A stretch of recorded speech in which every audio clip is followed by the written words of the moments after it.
Hello guys, ngiye kubereka application wakoresha ukabasha gutegura nk'aka video, aho koherereza nk'umuntu kuri WhatsApp, kuri YouTube cyangwa se kuri Facebook. Ukuntu bigenza, downloading ujya kuri Play Store uka downloading application bita InShot.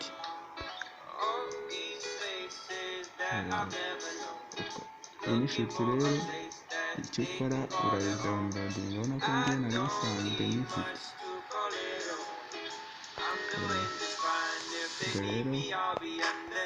uhita uza ukayifungura. Iyo umaze urategereza ko ifunguka ya InShot, warangiza ukayifungura bahita bakuzana ahantu hameze gutya.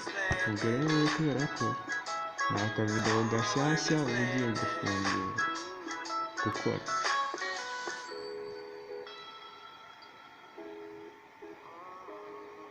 bahita bakuzana mu mafoto. Ubwo icyo wowe ukora rero, ushobora guhitamo ifoto ushobora gukoresha.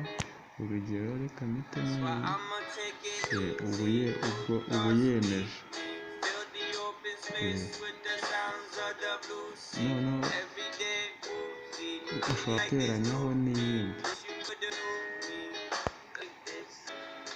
Ubwo urabona ko bahita bagusubiza hahandi, ukongera ugahitamo ifoto.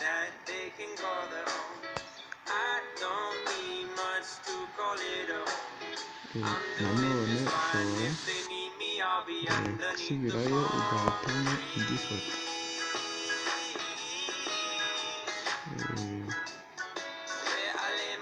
Ukaba wahitamo ifoto wakoresha.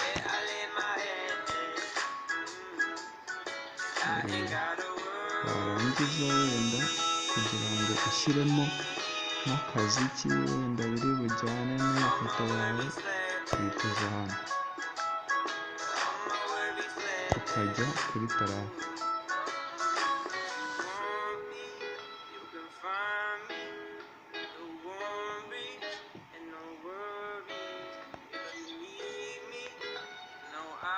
Ukiri hahandi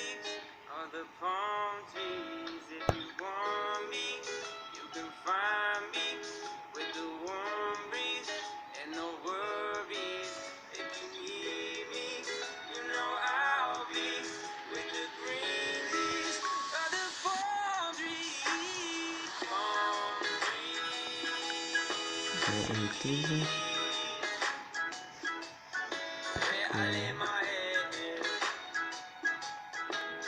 ukayifungura. Ngiye kubabwira ko ushobora gushyiraho n'akaziki, kuza hano kuri tarake bahita bakujyana ahantu hameze gutya. Icyo gihe icyo ukora nta kindi, uhita uza ugahitamo akantu kamwe.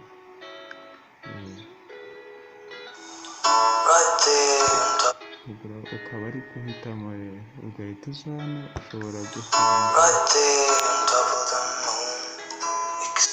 ukumva ukuntu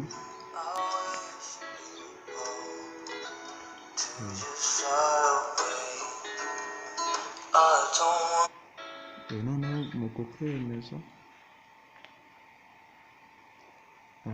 uhita mu kukwemeza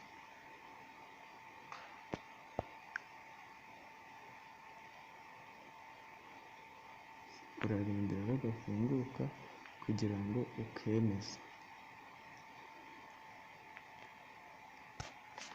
uhita uza ugakanda hano,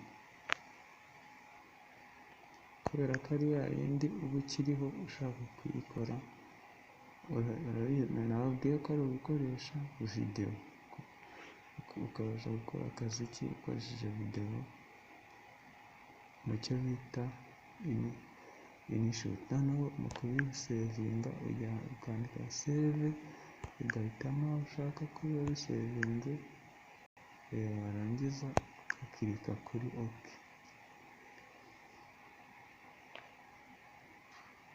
Naberetse ko kusevinga uza ugahitamo kuzana ahantu hameze gutya, ugahita ugasevinga.